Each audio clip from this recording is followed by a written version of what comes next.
GHMC ఎన్నికల ధమాకా వేరే ఉంటుందని ఖైరతాబాద్ ఎమ్మెల్యే దానం నాగేందర్ అన్నారు. మున్సిపల్ ఎన్నికల్లో ఎగిరేది కాంగ్రెస్ జెండానే అని ఆయన ధీమా వ్యక్తం చేశారు. ప్రజల మధ్య ఉన్న నాయకుడికి ఓటమి ఉండదని, ప్రజా సమస్యల పరిష్కారం కోసం పనిచేసే వారికే ప్రజలు పట్టం కడతారని చెప్పారు. హైదరాబాద్ హిమాయత్ నగర్ డివిజన్లో 5 ఏళ్లుగా చేసిన అభివృద్ధి పనులపై పవర్ పాయింట్ ప్రెజెంటేషన్ కార్యక్రమంలో దానం నాగేందర్ పాల్గొన్నారు. హిమాయత్ నగర్ డివిజన్ అభివృద్ధి కోసం మహాలక్ష్మి రామన్ గౌడ్లు నిరంతరం పనిచేశారని దానం అభినందించారు. ప్రతి ఒక్క కార్పొరేటర్ ఇలానే కష్టపడి పనిచేయాలని ఆకాంక్షించారు.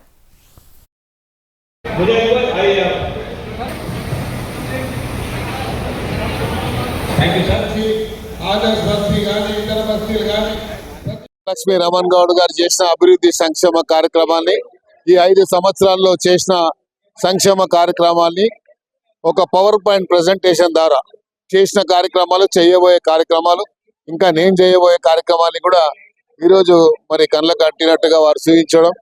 అందుకనే అందరు కూడా ప్రతి కార్పొరేటర్ ఇలాగే పనిచేసి సంక్షేమ పథకాల్లో నిరంతరము మరి ప్రజా సమస్యల్లో ప్రజాక్షేత్రంలో ఉంటే మరి ప్రజలు ఎప్పుడు కూడా ఆదరిస్తారు.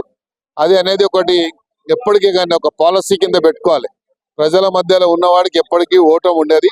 కాబట్టి రమణ్ గౌడ్ గారు ఇంత కష్టపడి పనిచేస్తున్నందుకు నేను శుభాకాంక్షలు తెలియజేస్తాను. మీరు గ్రేటర్ హైదరాబాద్ లో రేపు చూడబోతారు. జిహెచ్ఎంసీ ఎలక్షన్ వచ్చినప్పుడు దాని ధమాకా వేరే ఉంటుంది.